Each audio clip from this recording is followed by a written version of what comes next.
السلام عليكم ورحمة الله تعالى وبركاته. مرحبا بكم أخواتي مرة أخرى على قناة مطبخ بشرى. اليوم إن شاء الله غادي نشارك معكم واحد الكيك اللي هو رائع اقتصادي جدا، تيجيه هشيش وبنين. نتمنى أنكم تجربوه في ديوركم وتردوا عليا في التعاليق إن شاء الله.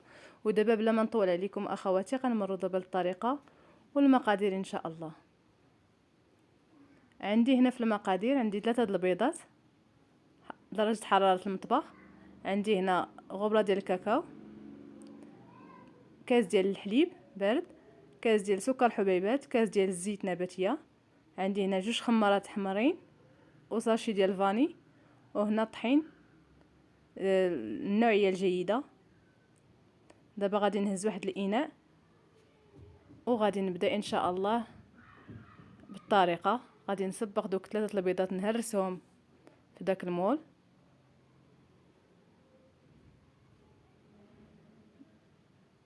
ونطرب دوك 3 البيضات غير بشويه.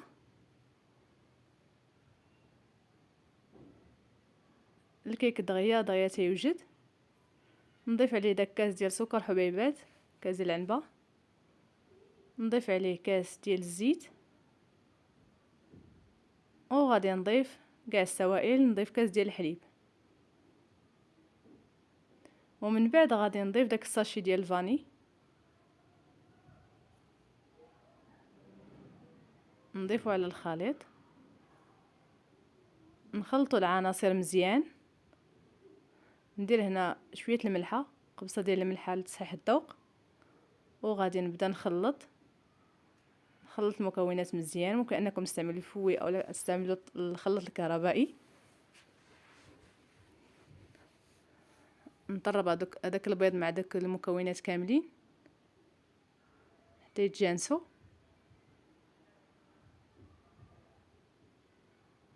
ومن بعد غادي نبقى نضيف الطحين.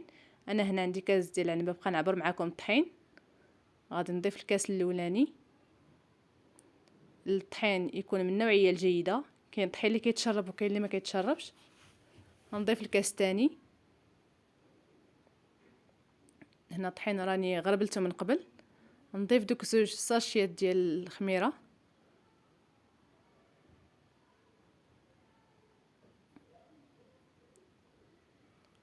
وعاد نبدا نخلط العناصر، خلطهم مزيان.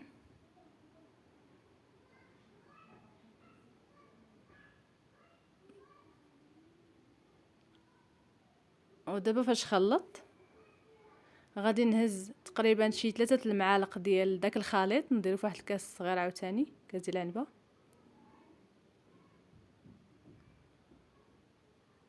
انتما كما كتشوفوا تقريبا 3 المعالق، نخليهم على جنب. ودابا غادي نضيف مازال واحد نص كاس ديال الطحين، وصافي. دابا غادي نخلط الخليط ديالي ديال الكيكه، نخلطو مزيان. انتما القوام تتشوفوه ما تجيش جاريه وما تجيش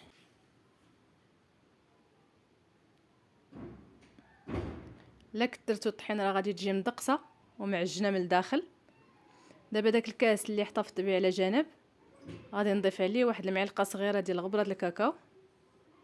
وهنا غير باش نزوق الكيكه ديالي، كل واحد له الاختيار. ممكن انكم تحيدوا هاد 3 المعالق من الخليط، وممكن تستغناو عليهم.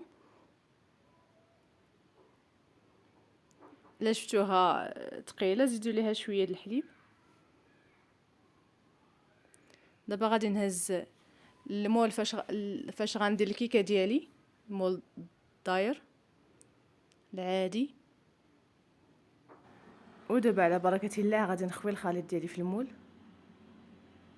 القوام ديالو تيجي على هذا الشكل هذا.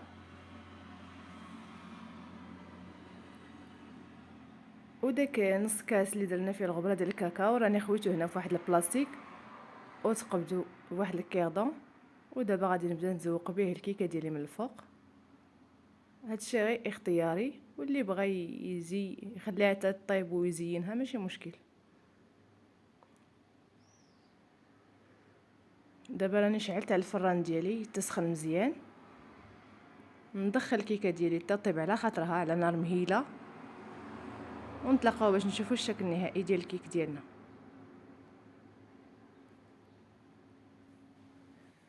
الكيك ديالنا فاش طاب تيجي طالع من فوق تبارك الله، كي تشوفوا الشكل ديالو تيجي رطب وهشيش وطيب من الجوانب. نتمنى انكم تجربوا هذه الوصفه، راها اقتصاديه جدا، وممكن انكم تزينوها من الفوق عاوتاني دهنوها بالكونفيتير وديروا اللوز ايفيلي ولا ديروا الكوك، لكم الاختيار في التزيين.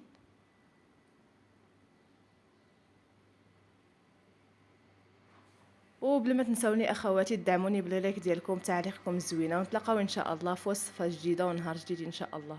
دمتم في رعايه الله والى اللقاء.